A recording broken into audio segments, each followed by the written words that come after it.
Welcome to the Personal Podcast. I'm your host, Charlotte Nichols from Harvey and Hugo, and I'm really excited to interview Maaz Rahmen in this episode. Maaz is a global business transformation specialist, managing director of Dynamo Kings, managing director of Zizu's Daycare, and soon to be launching Dynamo Vision. Maaz, why did you set up Zizu's Daycare? Back in 2013, I had a bit of a personal tragedy. My wife passed away whilst I was working for a large corporate organisation, and it kind of changed a lot of my thinking around work and priorities. My daughter was 6 weeks old at the time. My son was 3. So as you can appreciate, it changes, everything in terms of your life, your work balance, and what your priorities are. So I went back to work. The employer I was working for was fantastic, really supportive, focused on my career for the next few years. And then in 2016, there was an opportunity for me to kind of come out of the corporate world and set up my own business. And I always wanted to do something to commemorate my wife's legacy. And one of the sort of clear, obvious industries for me to think about was childcare, because it had a personal impact on me with what I was going through. Yeah. And I know it's something my wife really was passionate about. So in 2016, I launched Zizu's Daycare to try and make a difference with how childcare, the way in which childcare was functioning, but also how I could have a positive impact on families and parents to do something a little bit different. Oh, what an incredible thing to do. Do you mind me asking how your first wife passed away? No, of course. She had she got diagnosed with a very rare condition called non-specific interstitial pneumonitis, which I'm assuming you've never heard of. No. I think we were told at the time a ratio of 1 in 900,000 people pick it up, and she was very young to have something like that. So it's a form of lung disease. Right. And we were dealing with it really well. We had specialists we were seeing in London, and unfortunately, her condition deteriorated around 2012, 2013 during the pregnancy of my daughter, and she lost her battle at that period of time. And it's just, for me, it's about keeping a memory alive with a condition that was very rare. Absolutely. So was the pregnancy ever in danger through the condition? It was. I think there was different stages where we weren't sure if, when we were going through the latter part of how she was deteriorating in hospital. Obviously there was talk about losing the baby and Saerah at the same time. And what we ended up doing was we went through the delivery of Sophia, my daughter, earlier than actually when Saerah was due. And during that stage, it seemed to escalate her lung condition to the point where, she passed away. Oh my goodness, I can't even imagine how horrendous that was. Birth of a child is meant to be a magical occasion. Can you even think back to how you were feeling in that moment? It was very surreal. I think you go numb. I spent 6 weeks in hospital. Some of the things I saw, Charlotte, genuinely wouldn't wish that on anyone. Going through intensive care into HDU between the two of them, and just, she did suffer, and it wasn't nice, and it has had an impact on me for various reasons, but it kind of it makes you think about life and the delicacy of life and what's important in life. And it's been quite a few years. It's been 12 years since when she did pass away, but you keep those memories, whether they're good or bad, they stay with you forever. Mm-hmm. And you were going through all that horrific things while you had a newborn baby. How did you even cope? My mother-in-law, massive, huge part of our lives. Sophia being a young baby. If you can imagine, I'm still in, a professional working in the corporate world. I had a very demanding job, a lot of traveling, international traveling, and it was impossible for me to do both and still look after a newborn baby, as well as a toddler, a 3-year-old. Yeah, Trying to get Zayn to nursery and to school during that time. But my mother-in-law was incredible. She really supported me during those early stages with Sophia. And I had a nanny, went through different stages. And that's kind of the whole experience of childcare is how the Zizu story came to life, because it wasn't amazing, the experiences I had. I had some real challenges with certain nannies who were unreliable, very expensive, not flexible. Yeah. And I had to try and find a way of getting around that. And I got through that period of time, but it was more stressful than it needed to be. It was tough. Yeah. So, could you talk me through a day in the life of a single dad at that stage? Very lonely. You're a single dad, you're grieving. And for me, I was always looking for distractions. And to be honest, I would, when I was traveling, it would be a relief to get away from the memories, to get away from being in Teesside and where we had our lives together. It kind of gave me therapy in a really strange way. Yeah. Because I didn't have to face the music every day. And being a single dad, I mean, at that point, I had absolutely no intention of thinking about the next stage of my life or meeting someone. Nobody was good enough. Saerah was who she was, very unique in every sense of the word.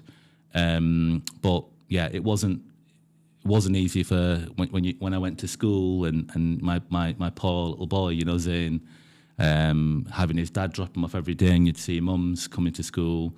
And I could see it was hard for him as well. Although he was so young, he couldn't communicate his feelings, but you could feel that as a dad. And as a single dad, you're coming along, and but you know what? It makes you stronger. And it's we all go through different stages in our life where we've got to do something a little bit different to try and adapt. So I really believe that, and you just never know what anyone's facing, do you? Behind the small talk in business. Absolutely.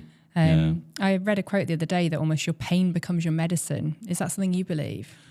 Do you know, I'm not sure I do. You hear all the quotes, right, of, time's the healer. Yeah. Your pain is your medicine. I think everyone's experiences are unique to them. They're different. And I always say to people who want to try and resonate and understand what you're going through, and you hear the lines, I can't imagine what it's like. And I completely understand why people say that, because it's unimaginable to go through that sort of trauma. I think over time, what happens is you have to. It's not just you just let time pass and you recover and everything fits into play. You've got to find a way to reinvent yourself, and that's what I discovered after a while. Initially it was a distraction. I was doing things to keep away from dealing with the challenges I had. But then I went through a stage where I knew I had to reinvent myself. Right. I had to find a new life. I had to find a new way instead of holding on to something that I no longer could hold on to. Yeah. So I had to slowly, and as much as it's painful to say this, to let go. I had to let go because my late wife wouldn't want me to be feeling the way I was feeling, to be going through what I was going through. And she had the opportunity to speak to me. And she was a very strong woman. During her last few breaths even, she was thinking about my future and what was next for me. So she kind of knew, and I was, in a situation where I didn't want to believe that she was slowly passing away, but she was thinking about me and the family and the kids, even at that stage. So, that's so powerful. It is. Do you mind sharing, and feel free to say no, it's a very personal thing, some of her last words to you? I think they were, I want you to be happy again. I want you to find someone, who makes you happy again. I want you to think about the kids. I want you to, you deserve to be, I think she used the word happy a lot, because everyone deserves to be, to find content and love when you're in a relationship and you're trying to raise a family. And they were kind of the conversations we had, and they were painful because if you can imagine your wife asking you to be happy with someone else, but for very different reasons. Yeah. So yeah, that'll stay with me for forever. But I think it says a lot about the kind of person she was. Oh, definitely. And it's interesting what you're saying about reinventing yourself. I'm currently reading Option B by Sheryl Sandberg. I don't know if you read that. I haven't. It's all about, one of the phrases in there is option A is no longer available. You've got to make the most of option B. Interesting. And part of that involves reinventing yourself. She lost her husband. I can't remember how long ago it was now, but, again, terrible tragedy. Right. Really suffered. Yeah. You see, that's interesting because I know I'm not the only one. And, we all, whether it's losing your husband or a grandparent or a child, you find different ways of, I think the key word to use is to adapt, because you can't change the outcome of what's happened. You've got to reinvent yourself, because if you don't, and what I found was when I was trying to carry on the life I had before, I was really struggling mentally, struggling with just coping mechanisms that weren't in place. And when I for me, it was the word that came to mind as well was curiosity. I became very curious about what I was going through and curious about what I can do to not just improve the way in which I was approaching life, but also I had to think the strength I had to take for my children. They didn't deserve to go through what they'd already been through, a huge trauma. They needed a dad who could really help them to move forward. And I still think there's lots of room for improvement, by the way, in terms of, bringing them up, and as we all do as parents. But it was very important for me to try and give them the best life I could give them in the circumstances. Yeah, and you mentioned there some coping mechanisms failed you. Can you go into that a little bit more? I tried to carry on, almost like assuming Saerah was still here. That trying to cope with the fact that she's physically not here, but she is here. So I'm not gonna consider anyone else. You could say, after losing your wife for the first few months, absolutely, the relationship too is not a question, or the next relationship, shall I say. But I struggled with just doing the day-to-day things. I was doing things in the house that we used to do together. So indirectly, I was causing myself more grief with the fact that she wasn't there to share those memories with. And again, it's a natural reaction, from what I understand and what I've read, to try and keep her alive, so to speak, even though she's not here physically. My coping mechanisms after Saerah passed away, certainly for the first few years, they just allowed me to survive, if I was honest with you, and just keep going. And as I said, I used work as a major distraction. That was my focus. My coping mechanism was to focus on work and almost like nothing else. And I feel bad about, maybe I could have been a better father to my kids. Maybe I could have been there for them a lot more. But then it's a double-edged sword, because I look at it in a different way. I would have probably struggled more by facing the music as much as I had to. So there isn't an easy answer. You can't win, can you? No. Sometimes, and also, especially as a single parent, you need money. Yeah. And sometimes you have to go to it. It's a very delicate balance to get it right. You're absolutely right. Yeah. Have you had any kind of spiritual connection to Saerah since she passed on? Not really. I would say I think I always think about, I have regular thoughts about the kind of conversations we used to have during our amazing time together. I have never really felt any spiritual connection, if I was honest with you. Okay. It's been mostly, I think, memories and trying to do things that, were very special to her, that brought the family together, shared a lot of stories with the children. And for me, on the other side of that question is to try and keep her spirit alive in different ways, but not necessarily. I can't, and I'd be really interested to speak to people who have had a spiritual connection and just to learn from that. Yeah, I find it fascinating. I do. But then I can never decide in my brain whether it's just some concept that brings the person who's grieving comfort, or indeed it is real. Because our brains are so powerful, we can conjure up things that make us believe it. I think your brain plays a lot of tricks with you as well, because again, when I reflect back on the last few weeks of Saerah's life, if I look at it from the outside in, there was no miracle that was gonna save her from what she was suffering. And medically, the doctors had talked about, and you hear stories, right? You hear people come back from the most bleak outcomes Yeah, and what's we've had a going couple on the show. Yeah. Mm-hmm. But it was very clear that wasn't going to be the case. But again, I was trying to find all sorts. I was trying to get closer to my religion. I was trying to find a way to find a miracle. And I think, what's also interesting is when she did pass away, you naturally think, a 36-year-old woman, very young, died of an incredibly rare lung condition. And you think, you're asking why, and this is where I became incredibly curious. And I started to question my faith. Yes. How could you take someone so innocent, who's never smoked in her life, who's never done anything unhealthy really, picked up this condition? Why her? Yeah. But then you start to rationalize and think, well, we don't live in a world where, everything's simple, and we live in a very complicated world, which is why, you have to think laterally about, outcomes and how you deal with that in the best way you can. I know. I've heard people spin that question into like, well, why not? It's terribly unjust. It's terribly unfair. Yes. But unfortunately, that's life is. And it is. Some people do seem to experience kind of worse sides of things. Yeah. I don't know if you ever had this phrase said to you, that everything happens for a reason, and how you feel about it, because it's a sentence I struggle with. Yeah. It is, again, being a Muslim, there is a specific phrase around everything happens for a reason. It's destiny. It's God's will. And it's very hard to take that on board when your wife's just died. Yes. When people are saying, this is God's will, this was meant to be, this is how God decided it. I get that, and I get the fact that, you can't change the inevitability of what's happened.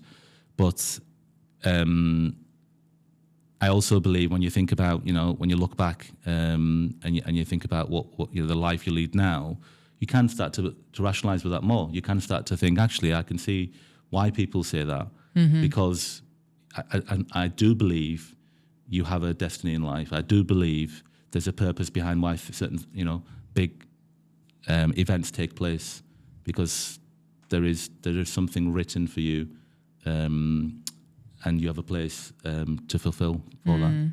But yeah, wasted words in the actual moment, aren't they? Yeah, absolutely. But you did move on. How long did it take you? And did you struggle at first? Yeah, without a doubt. I think you suddenly, and it's bizarre because how old was I? I was in my early 30s.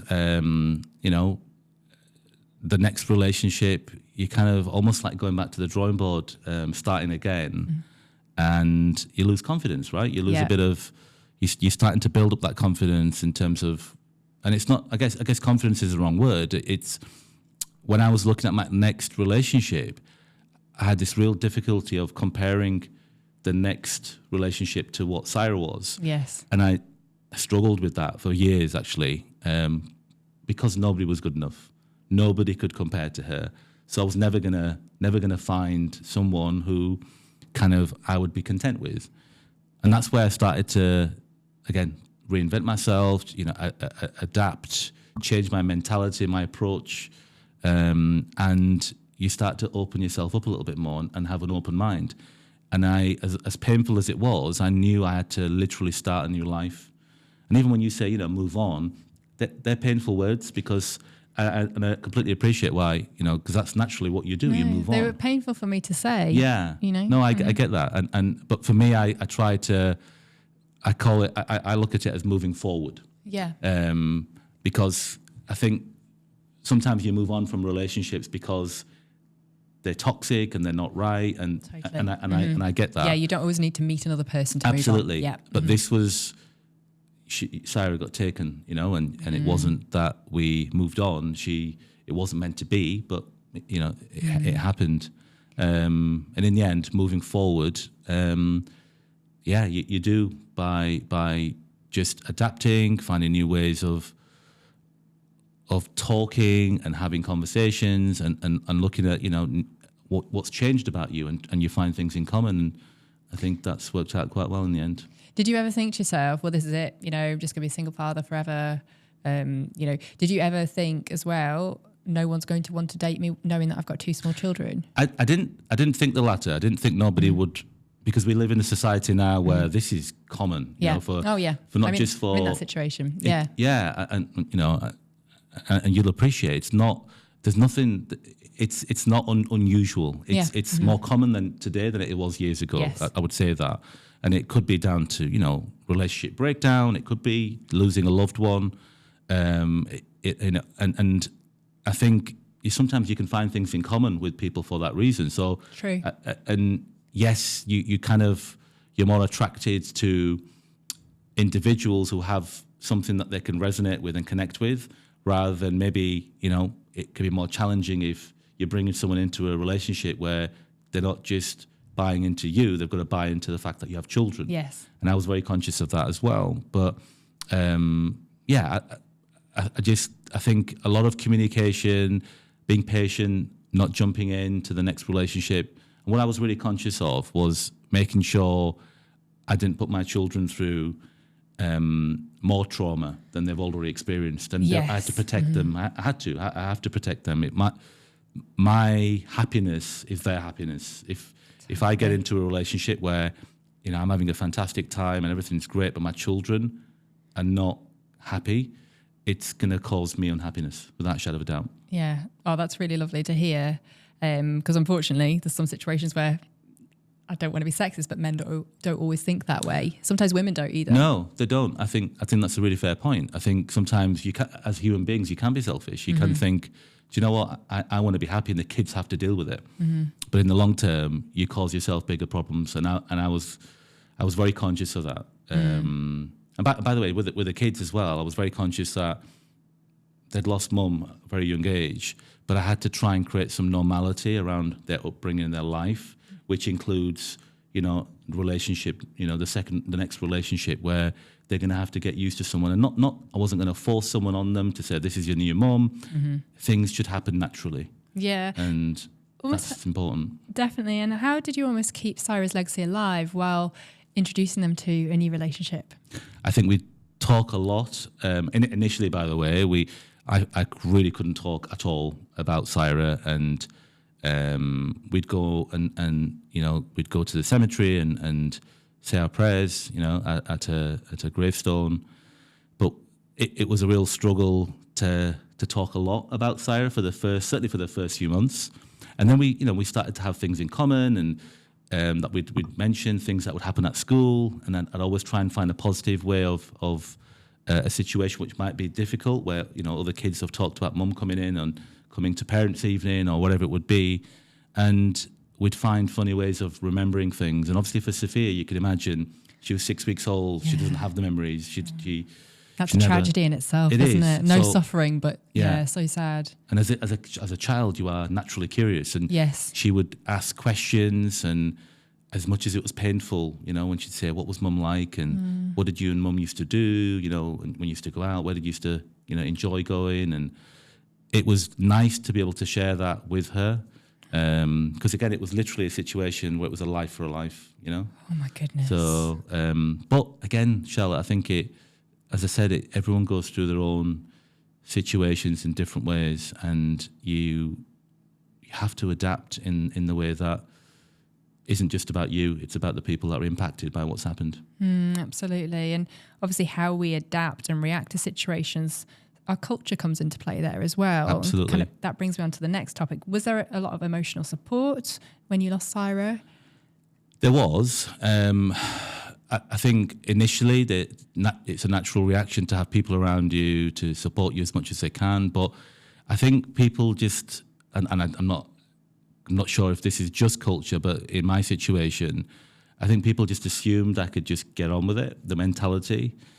And to be fair, culturally, you know, coming from a Muslim sort of Asian background, there tends to be this almost like mentality of, you're a man, you should just deal with it, you know, get on and move on to the next kind of, you know, life or whatever you want to call it.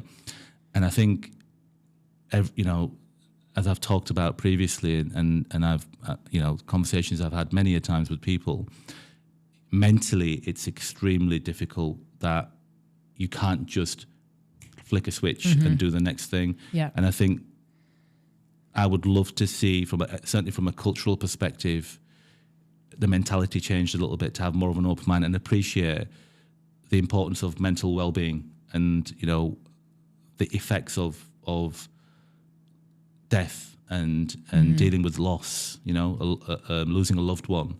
It isn't something you can just within a month recover from.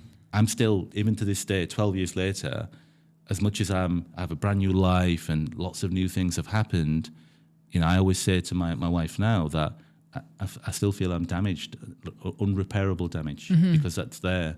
But I learned to deal with it, and we talk about it a lot. And you know, this helps. Having this conversation with you, ironically, is my therapy. That I want to try and help other people to not have to suffer like I did for the first few years. And it's important that we help each other to get through really difficult times in our lives that we'll all go through. Absolutely, because that's one thing for certain. We'll all, as we try and make the world a better place and be kinder to each other, we can't eradicate suffering. No. It's about how we deal with it. And you know, I still feel there's a lot of shame attached to things like grief, and by talking about it, it helps remove that. Yeah. But I don't think it's just your religion. I think a lot of religions, you know, men, I'd like to think it's changed, but you know, it's not seen as the thing to be done as a man to be outwardly grieving and expressing feelings. Yeah. No, you're right. I think, which is why, you know, I speak to a lot of people who've been through this. You're right. It is as a dude, it is difficult, you know, for us to talk, and it has been for many years. But I think there's been a lot of awareness, sort of, you know, campaigns done and bringing people out of their shells a little bit, and understanding when you think about, you know, some of the tragedies and suicide rates that you hear about, specifically with men, because they've bottled things up and they've felt they've got no one to talk to. You know, I went through a very difficult period of when I launched Zizu's, where I was having thoughts that I didn't think were possible, but I didn't even realize I was going through that. And, you know, to try and get through that period of time where it was very dark, I tried to surround myself around positivity and people who didn't know all the answers, but were just there to listen and were good influences. You know, you could feel they were just good people. And again, using the strength of my children to understand the importance of what's, you know, my responsibility and my role in life. And you have to be a strong character to do that. Yeah, it is such a juxtaposition, because you need the time to grieve, you need the time to be vulnerable, but equally you need to be there as that solid support system for your children. And sometimes that focus allows you to not focus on the negative aspect of what you're experiencing. It's still there, but at least you're using, you know, the importance of doing something impactful, certainly for your own children, to try and help you through the other struggles that you're having, and then you can deal with them better. Yes. Because if you've got a situation where it's doom and gloom and there's no way out and you can't think of any positivity, you hear all kinds of horror stories, don't you? Absolutely. Of people who've just had no one to even confide in. And I think as men, it's difficult, but I know culturally it is even more challenging, you know, within, and for me it's important to bring this to the table to have that conversation, because we need to change that mentality. There is a lot of pride in certainly my culture. You know, sometimes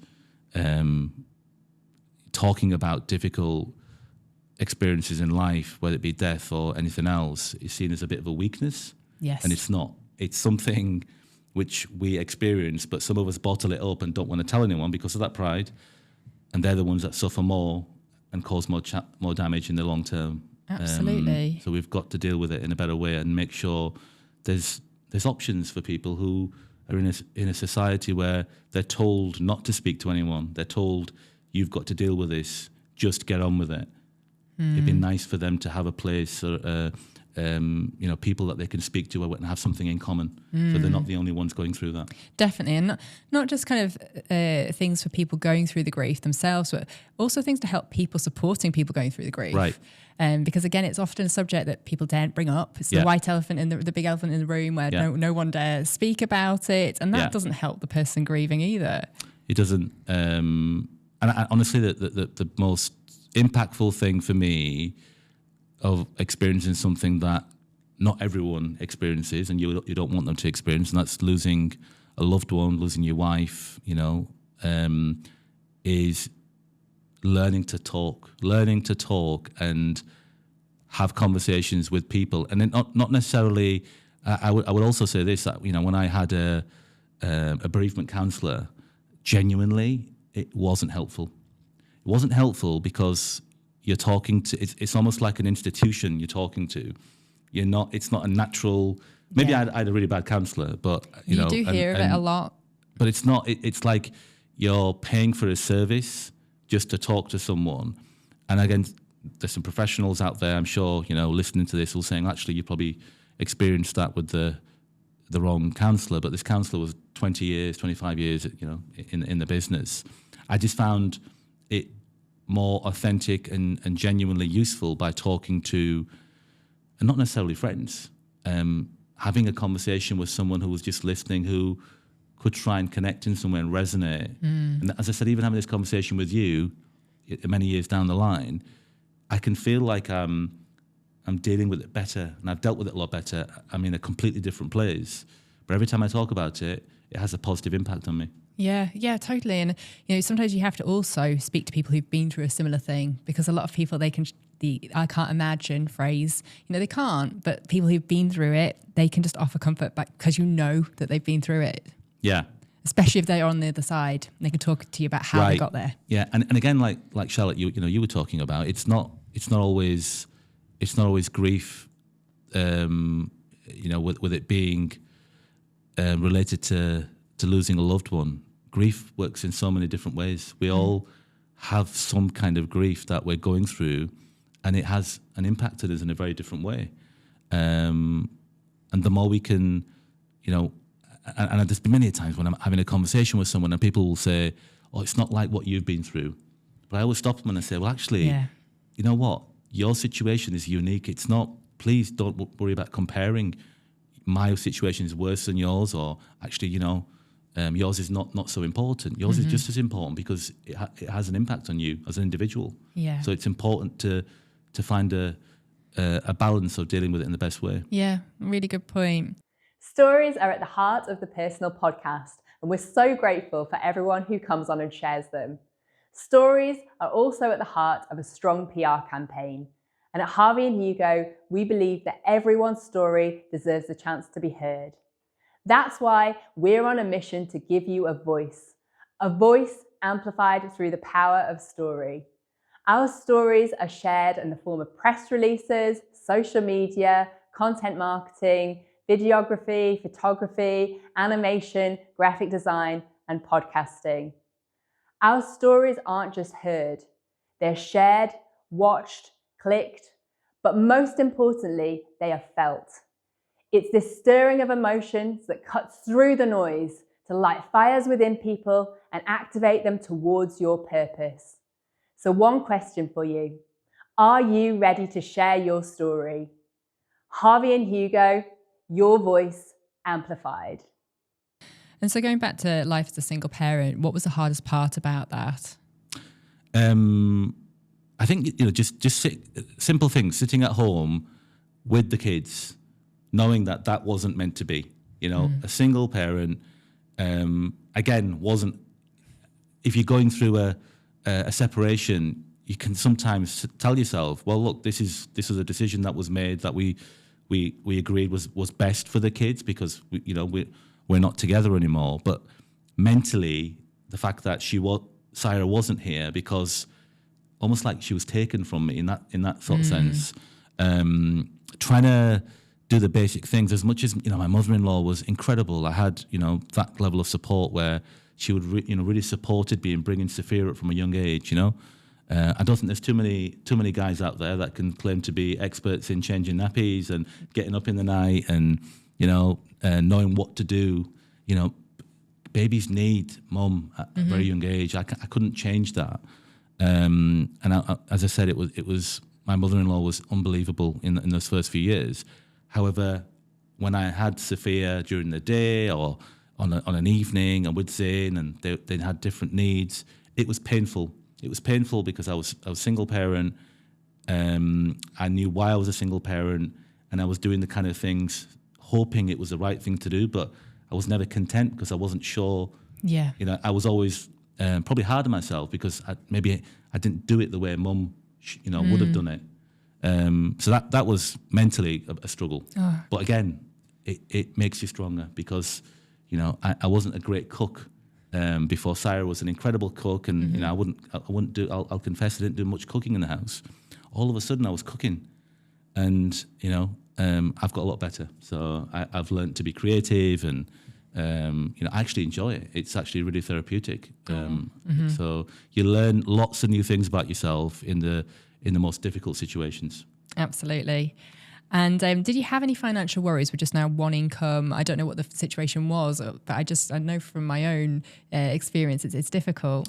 It is difficult. And I think initially when everything happened, you're immediately worried about lots of things. And, you're kind of concerned, right, how am I going to cope? But in our situation, we were very lucky and fortunate that I had a great job. Saerah was a home mum, and we lived on one income anyway, so okay. it wasn't changing a lot of things. But to be honest, Charlotte, I think still all of a sudden, Saerah's not here anymore, even though financially the situation hasn't changed. Mentally it has, because there isn't a second option. Yeah. Everything's on you. Mm-hmm. So there's a lot of pressure. Absolutely, there's a lot of pressure, and you're making better decisions around everything that you would do, and being a lot more disciplined. And I was trying to do, again, as I mentioned, I was trying to continue with the approach we had to life while Saerah was still with us. But then I realized that actually I'm going to need to change pretty dramatically, including, the decisions I make on maybe the house we buy or the car we buy. I'm sure if Saerah was looking down now, she'd be like, why on earth did you buy that car? Or, why would you buy that? Or what was your thinking behind, investing in something like that? But that's part of life. And I think you just have to find a different way of coping with it. Absolutely. And I guess you had a nanny that you needed to pay for now. And that brings me on to the cost of childcare. And, just how prohibitive is it, for particularly single parents? I think for me, I had to search high and low for a nanny who I could. Money wasn't the issue. For me, Yeah. Money was not even part of the conversation. I was prepared to pay anything to make sure my kids had the best support that they could possibly have. My situation was very different. I was not ready or even comfortable having a live-in nanny, for example. Right. People talked about it. Certainly, trying to cope with having somebody through the night. Again, my mother-in-law was almost like doing that incredible job anyway, and that really, really helped. I couldn't have asked her if anything more, to be honest, because she really felt a connection with Sophia, and obviously trying to help me in certain ways.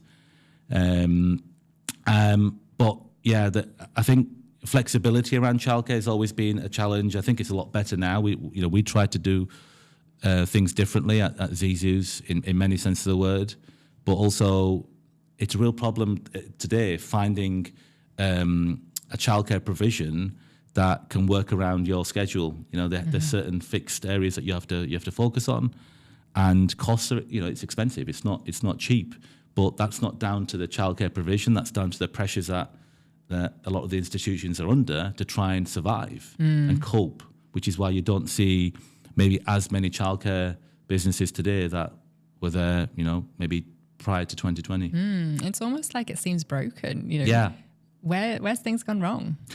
I think there's been a lot of change. Obviously, COVID came along, and a lot of businesses really struggled, including ours.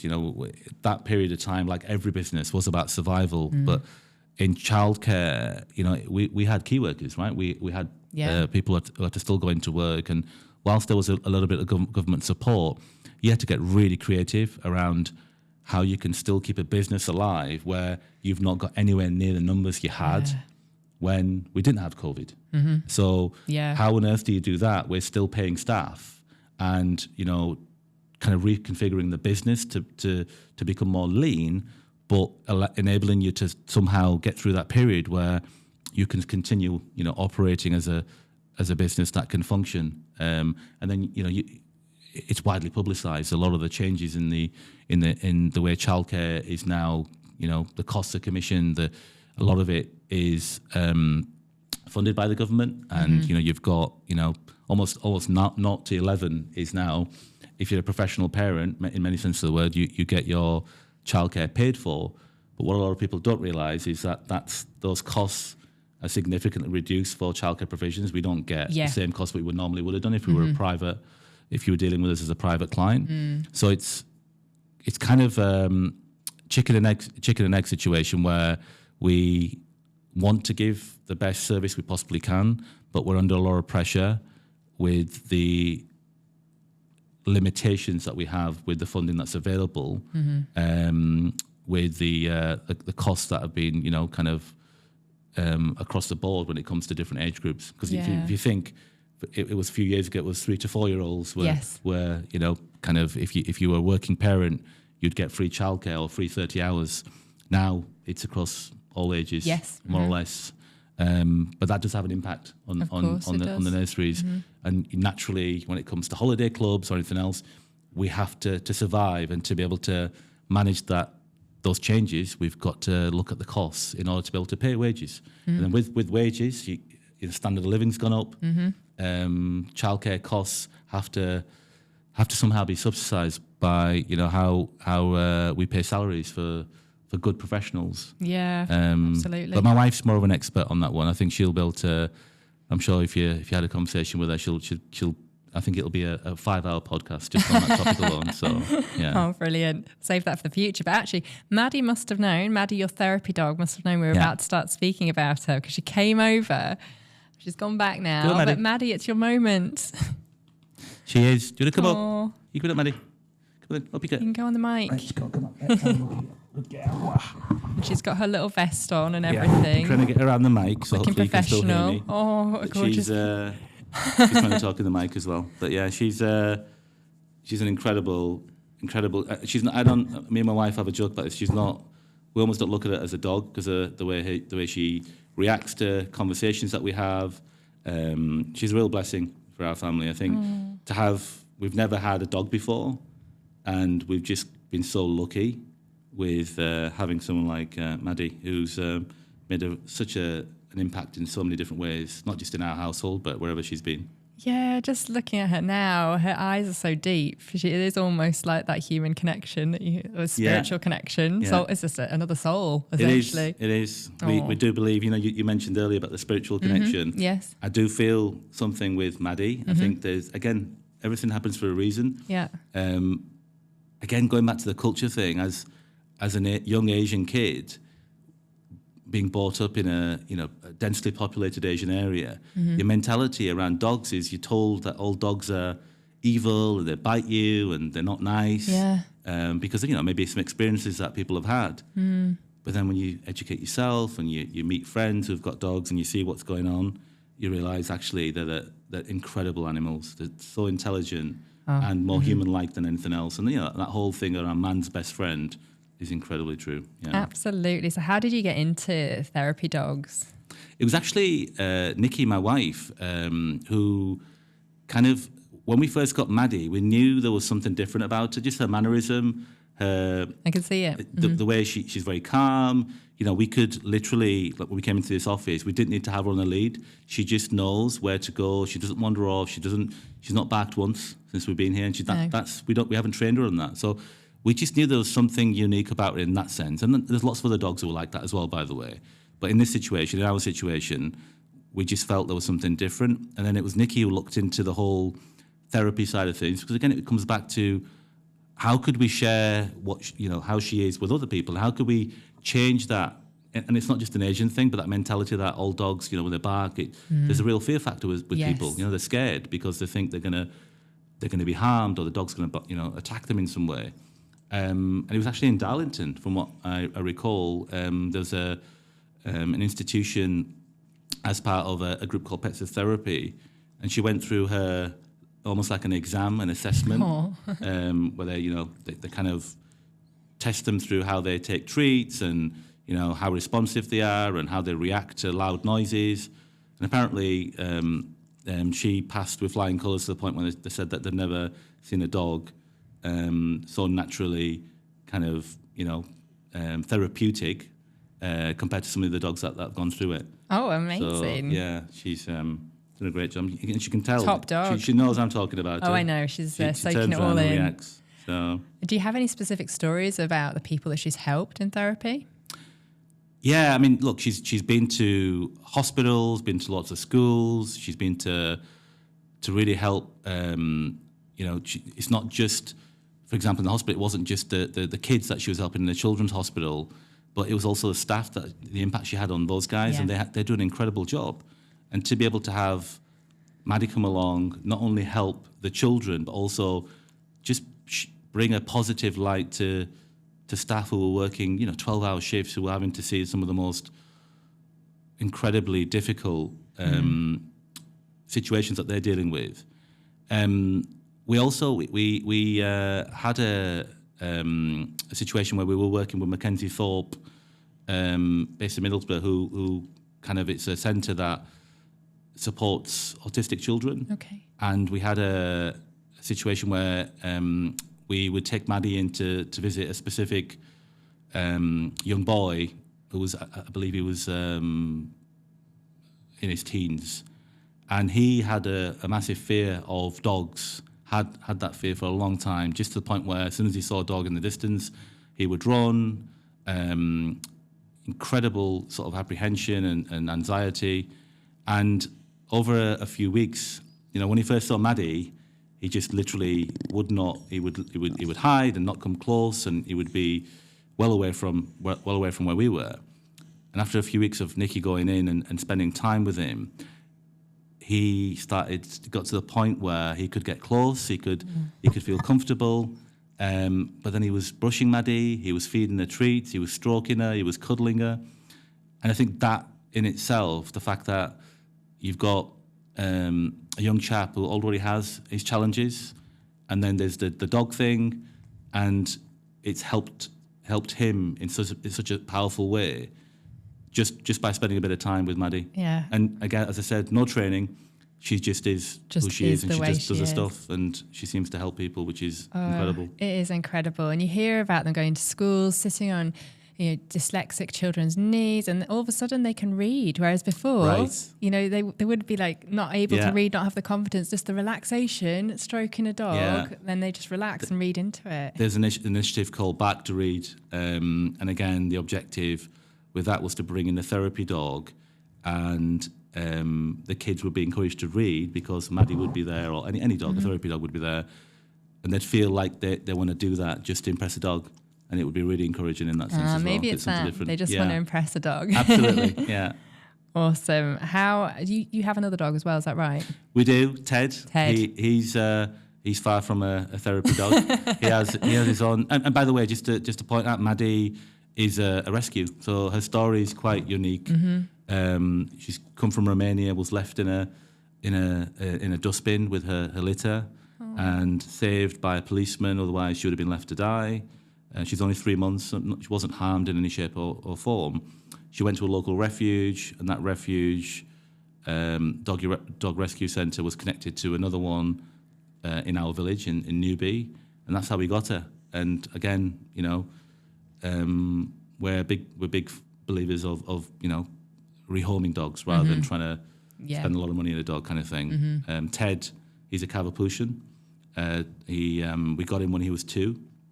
And has different challenges, but we just kind of deal with him in a different way. He's just different to Madi. Again, it's hard to compare. There's when you've got a dog like this, it's difficult to take the next dog on. She's raised the bar quite high, but he has a good life as well. Let's put it that way. Yeah, and how's having dogs changed your life? It's had a really positive impact on not just my life, but Madi just wants to get down. I think she's done now. Your section's nearly up. Well done. Yeah. It's had a positive impact on me personally. As I said, never had a dog before. Dealing with having a dog in the house, it's a different approach to life. We've had cats before, but you can just open the door and the cats go out and do their own thing. All of a sudden, you're having to walk the dog. And some people might see that as it's a real chore I've got to do. But actually, it's fantastic. You get out in the open, in the country, and you're probably doing things that you probably wouldn't have done if you didn't have a need to do it. Yeah. And now, it's like something you look forward to. And when you see the dog, and you're walking along, and you can meet other like-minded people and have conversations. We live in a village where there's about 75 dogs. Wow. Every household has one. But it's a lovely thing, and for my kids as well, it's a great thing where Madi and Ted they'll come along and wake them up in the morning and then say goodnight to them on an evening, and it's just a great atmosphere having them there. Oh, they make childhood memories so special. Absolutely. I think. Yeah, so obviously Hugo passed away literally the day I had our first meeting together, and it's just like. Oh, you mourn their loss, but then you start thinking, when's the right time to get another one? So. And do you know what? That's a dreaded thought for me. And dogs don't have the lifespan that humans have. I know that, but it's a thought I don't want to think about. But again, it's you had Hugo for quite a few years. From you telling 16. Me, and the fact that his memory stays alive in the fact that you've got a business that you've kind of named after him as well. But yeah, it's not nice to think about that stage. But you deal with that when it comes along, and you deal with it differently. Absolutely. Just a few questions on your experience of running a business in Teesside before we move on to the final feature. So how long have you been running a business in Teesside? How do you find things and that sort of thing? So. In 2016, when I launched Zizu, the daycare business, my background's digital transformation, animation, that digital marketing. I wanted to make sure I maintained my skills in those areas as well and not just kind of leave that behind. Launching Zizu's was very much a sentimental kind of project for me. It was about Saerah doing something which connected me to what she believed in and what she stood for. And honestly, it was a huge culture shock because I'd never done local business before. I'd always worked in the corporate world. Even though I was based in Teesside, came to Teesside to do animation at university in '98, I'd never actually worked with local people. Just imagine opening up a childcare business and you're focusing on that sort of full time, and you're dealing with parents coming in, asking you about your child's, when did they last eat and that kind of stuff. Even though I had a manager and I had a team in place, and some of the conversations you're having, it was pretty challenging to deal with the experiences that we had, dealing with local suppliers. This is back in 2016, and for a few years after that. When I focus on my digital business, it's been, I do things a little bit differently with how we function. I always think global and act local. That's always been my mentality. It's always what I've done. So it's been hard, and it still is difficult to adapt to how can I be more effective working with, local Teessiders. There's a lot of talented people, successful people in Teesside. But I tend to find I've been more successful using that think global, act local mentality. And I happen to be based here. Yeah. So, it's not been straightforward, but as I said, I've got a lot of good friends who run businesses in Teesside, and they have... They've seen a lot of positive impact as well. And how do you feel Teesside can better position itself for the future? This is going to sound controversial, but this is my opinion. I just feel in Teesside we seem to celebrate a lot of mediocrity.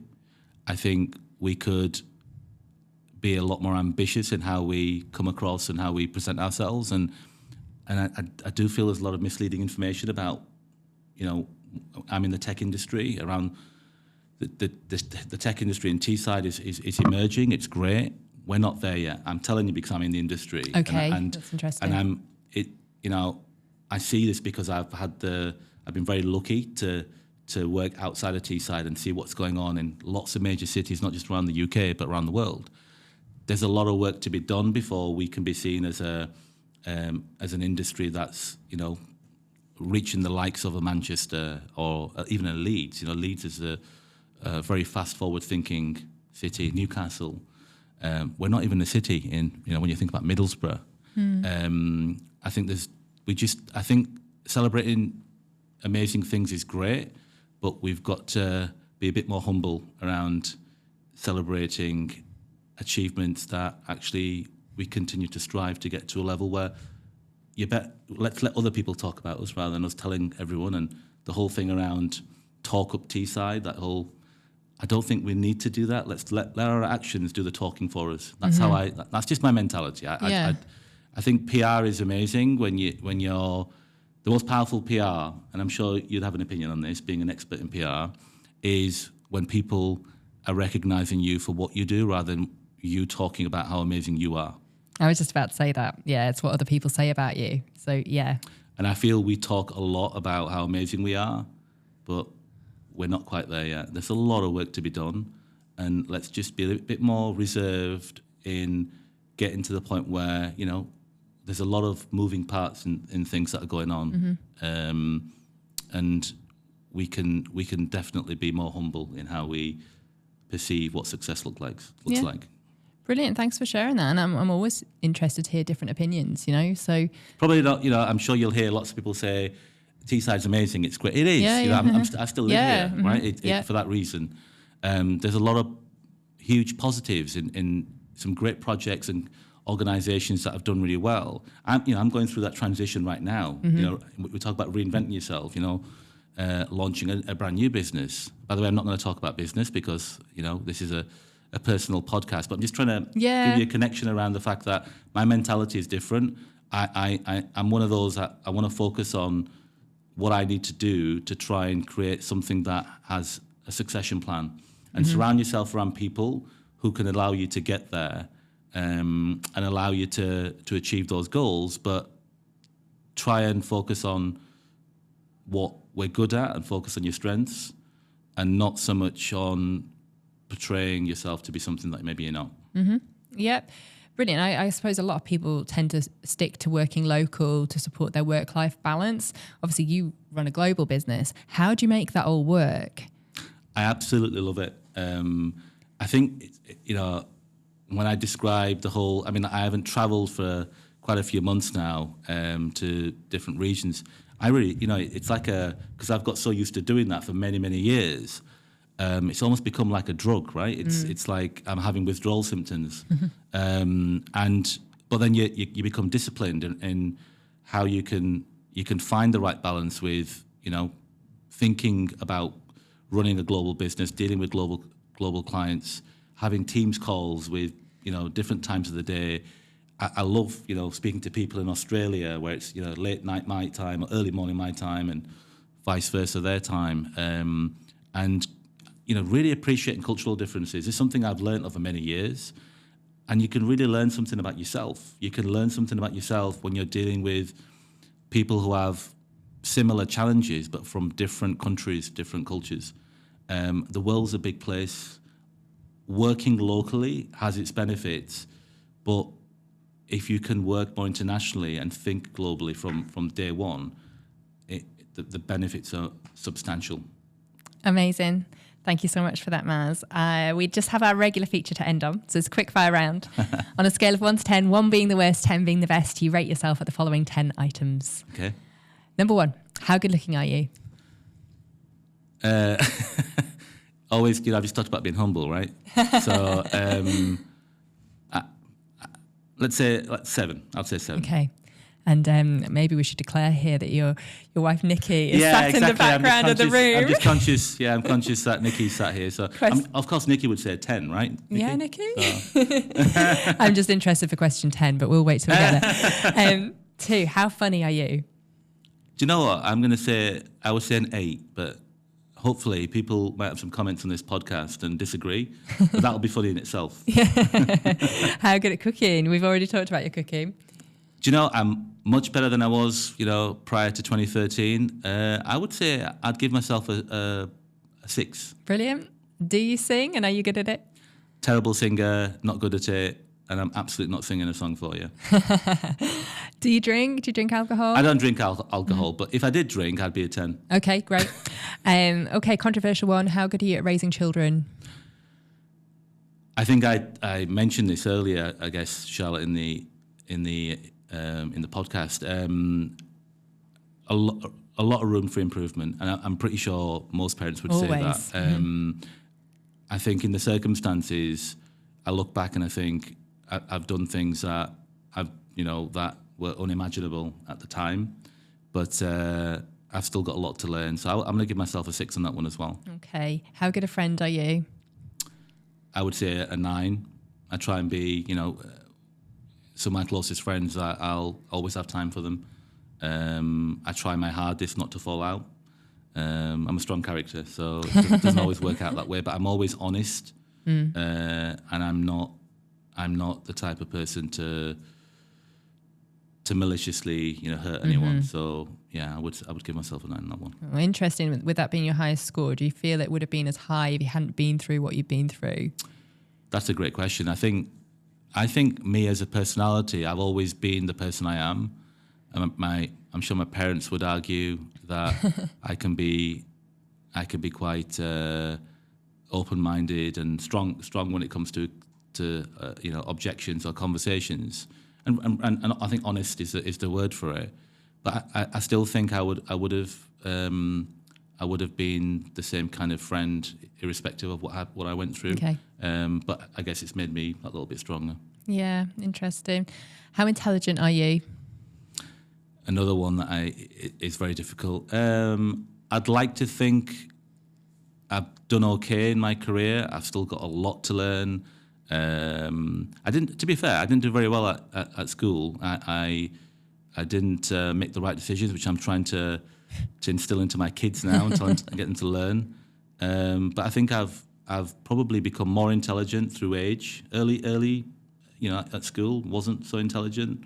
Made wrong choices around the people I associated with. But I would say 8. Okay, excellent. How kind are you? I'd say a 9.